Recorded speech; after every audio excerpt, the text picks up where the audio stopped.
Welcome back to PC Building Simulator, everybody. Today we are going to be taking this case with two fans I put into it, of 140 at the front, 120 at the back, and its current cost is $63, and we're going to get that to under $500 and build a gaming system. And one of the things about this gaming system is it'll be able to run most games. Not everything at super high frame rates, but that usually means you have to spend a little more to get a little more out of it. But with this case, and this computer, and these parts I've built, you'll be able to build a budget below $500 cost system, and it'll be really nice. First thing we're going to do is prep the case here. I take off the side panels, and then you'll open up the PCIe lock and remove, in this one it's the top one because that's the one that'll go with the graphics card, and then I'm also going to remove the PSU shroud and the front panels, and because I'm not using it, the drive bay up there for a little more space in the case. And for this one, the first thing we're going to do is put in the motherboard, and today we chose a B350 from Gigabyte, and it's this one, the one without RGB, because it actually doesn't make your system faster, it doesn't help you actually, it just looks really cool. The next thing we're going to do is, I'm going to come back here, open this top drive bay, and stick in the 500 gigabyte drive for back here. I'll close that up. And then I'm going to grab the CPU, and for this one we went with a Ryzen 3 quad-core 1200. And that was to keep the cost down. That's actually the most expensive component we have in this build at $140, with the motherboard at $85 behind it. And those are the two most expensive components. And along with the CPU, we're going to put a little dab of thermal paste on there. And for cooling, we went with just a cheap cooler, which in this case, we're going with this one. Oh, it looks so ugly. Plug that puppy into the sockets. Plug that into the pins right there at the top for the CPU fan, labeled right there. And next thing we're going to install is our power supply. And for this build, I went with a 350 watt right there. And then we're going to install our memory. And for this one, we're going super cheap. And it's only 4 gigs, which you can game on.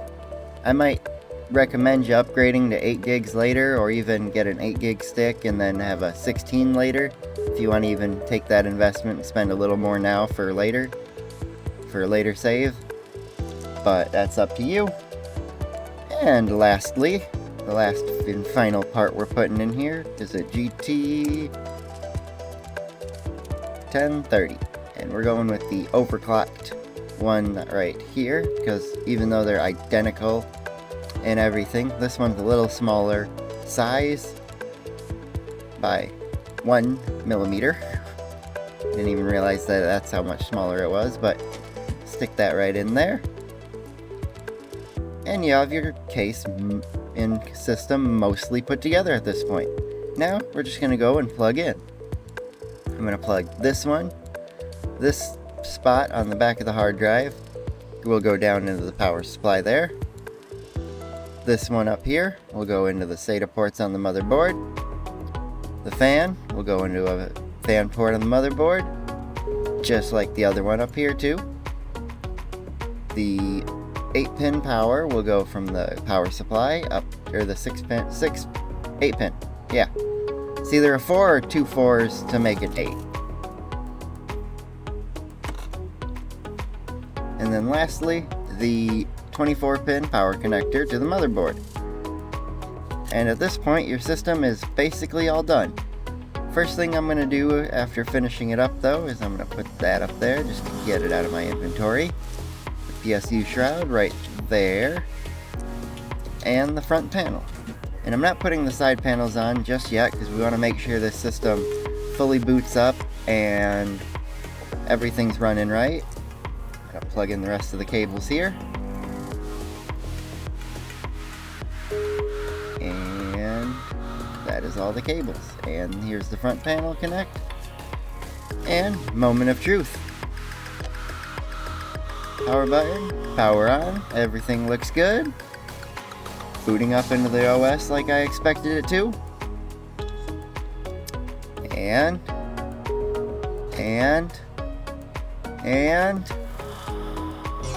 ta-da! And we're gonna run a quick benchmark on this, as this video is still only 7 minutes into the recording, so we're gonna do a benchmark real quick, and I will be back when it is done. Alright, benchmark is all done. The score, as I expected, is not super high, but with a GT 1030 and a Ryzen 3 quad core, this CPU is meant for gaming. It has got a wonderful upgrade path after the GT 1030. I'd say move into let's see. Another one would probably be in the GT series. Go with the GTX, I'd say, and then maybe a 1070. One of these cards. Maybe as an upgrade. And I'll even unplug this one and see if I can fit in a 1070. And we'll go with, let's just go with this one here. Gotta remove one more PCI cover. But as you can see, this graphics card really pushes your budget, your build over budget.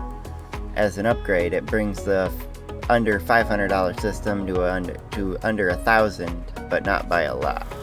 This one's now at $933, and the graphics card itself costs $510. But you will be getting about 4 times the performance. And this one actually has its own 8-pin power connector to the motherboard right there. And then we'll plug the graphics card back in, and I'll show you the benchmark on this system here with the different graphics card in. I'll be right back. Alright, got the score, and as you can see, the graphics score went from its measly 1,000 to a 5,366. A wonderful improvement. Very, very nice room to maneuver to upgrade for this system. The parts that I originally put in here, I'm gonna take it back out and put the other one back in, but that is the under $500 PC build. If you have a budget of your own you want me to put together, I'll put it together for you, and we can talk about that next time.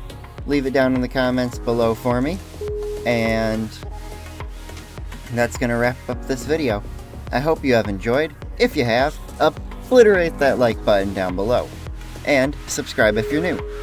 Also, if you go down to the comment section and you leave me a PC budget build, even if I don't build it for a video, I will still, if you want me to, make you a parts list, and you can get your own system built spec of how you need it. Maybe you don't want just a complete one gaming system. Maybe you want, per se, a gaming and editing station, which does drive up the cost. It's harder to figure out a lower budget for a system that does more. But, anywho, I hope you have enjoyed, and have a wonderful day. Bye.